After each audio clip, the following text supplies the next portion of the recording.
Did you know that African Americans have the lowest marriage rate of any ethnic group in our country?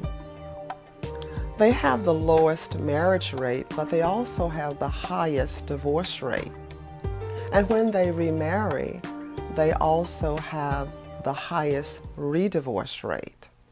Hello, my name is Dr. Carolyn T. Long, and I am an author, therapist, minister, and consultant. And I want to talk to you today about the Black Stepfamily in America.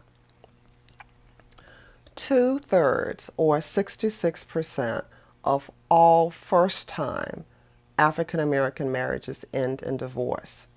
And 2 out of 3 children will experience their parents' divorce by age 16.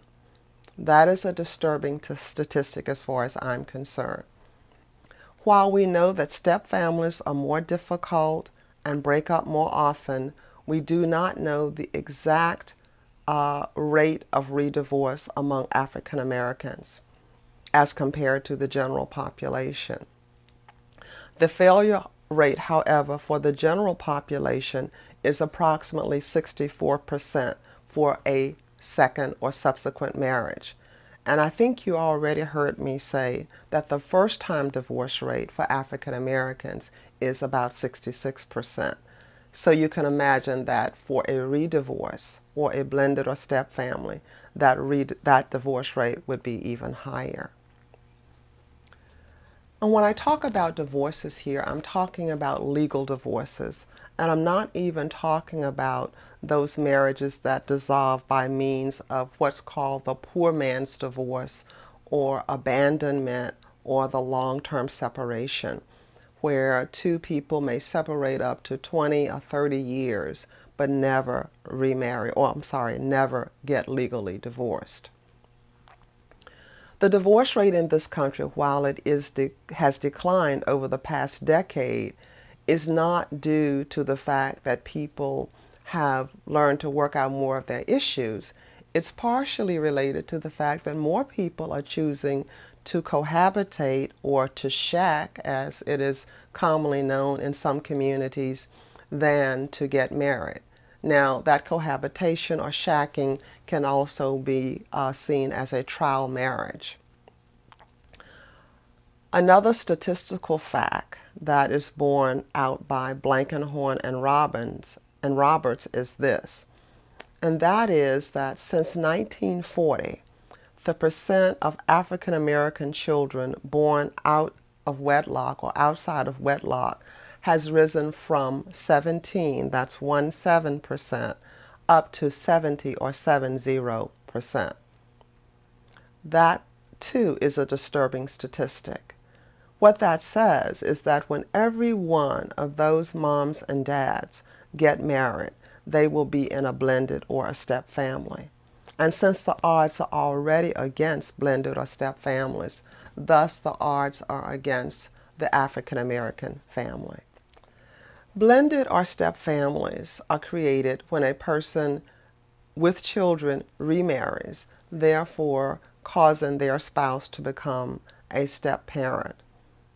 Blended or step families are also created, as suggested above, when a person with children marries for a first time, thereby causing their spouse to become a step parent. Not only does it mean that when those moms and dads get married, that they will be creating a blended or a step family, but in many cases, the person may not only have parented by one other person, but they may actually have parented children by several other people. So they may be coming into a marriage with children.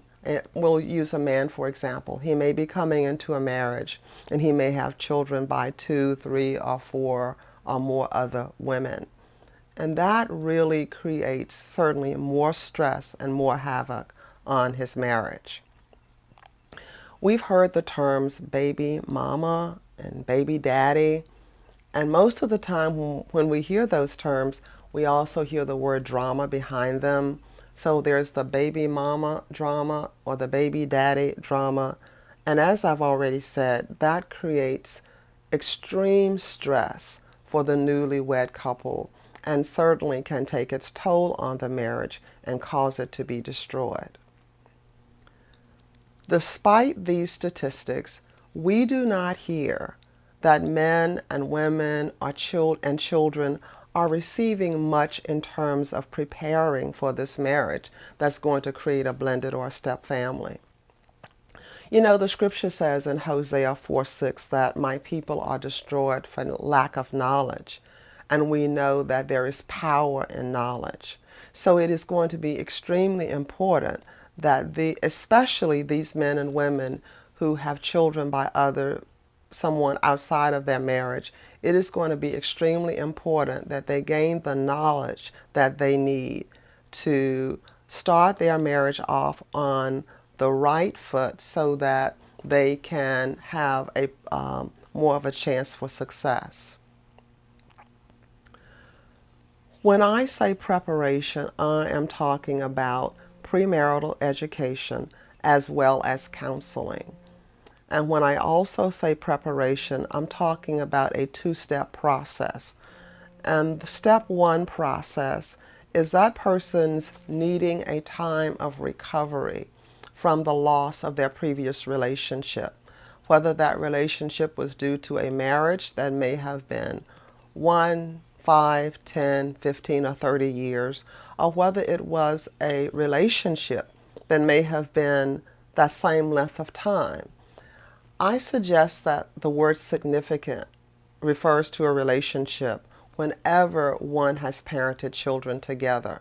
So even though the relationship may have been short term, if you share parentage with a child, then you have had a significant relationship with that person. And it will be important that you take the time to recover and to heal and to deal with all of your emotions about that relationship before you move into another relationship and as a first step in preparation. Then the second step in preparing for marriage that creates a blended family is actually learning some information about what to expect and learning information about what's a healthy relationship, learning about handling conflict, learning how to deal with communication, learning how to deal with being a step parent, how to relate to a stepchild, all of those issues that will become very important to you in your blended family.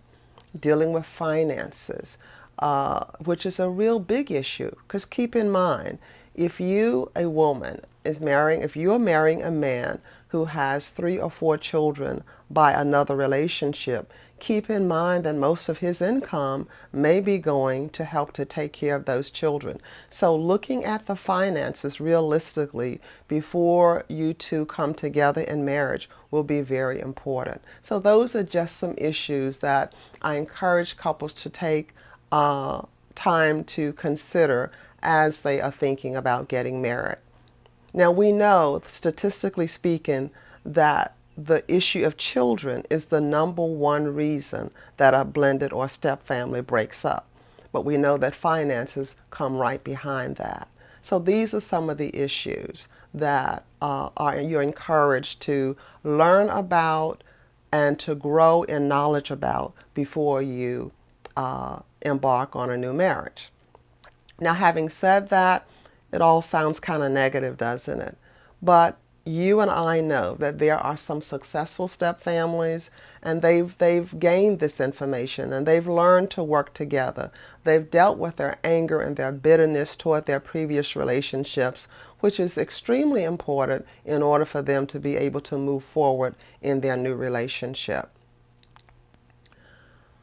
I believe that because marriage was God's idea, that then it becomes the responsibility of the church, and in this case, the African American or the Black church, to prepare couples or potential couples for marriage or remarriage that creates a blended or step family. Because the church still is the center of all African American life, that's the second reason the church has been chosen. I just want to briefly mention here, without going into detail, is that I have written a groundbreaking book, and the title of that book is Stepping and Blending. The subtitle is Helping African Americans Prepare for Marriage, Remarriage, and Stepfamily Life. I'll refer you to my website and to other videos in this segment to get a little more detail about that book, because that's a book that you can use as an individual, that you can use as a potential couple, but that you, pastor or church leader, can use as a guide to help to prepare the couples in your church. I want you to remember that knowledge is power. I want you to remember that God's people are destroyed for lack of it. And I want you to be willing to gain that knowledge so that you can become a success and not a statistic. Thank you for listening, and I look forward to hearing from you.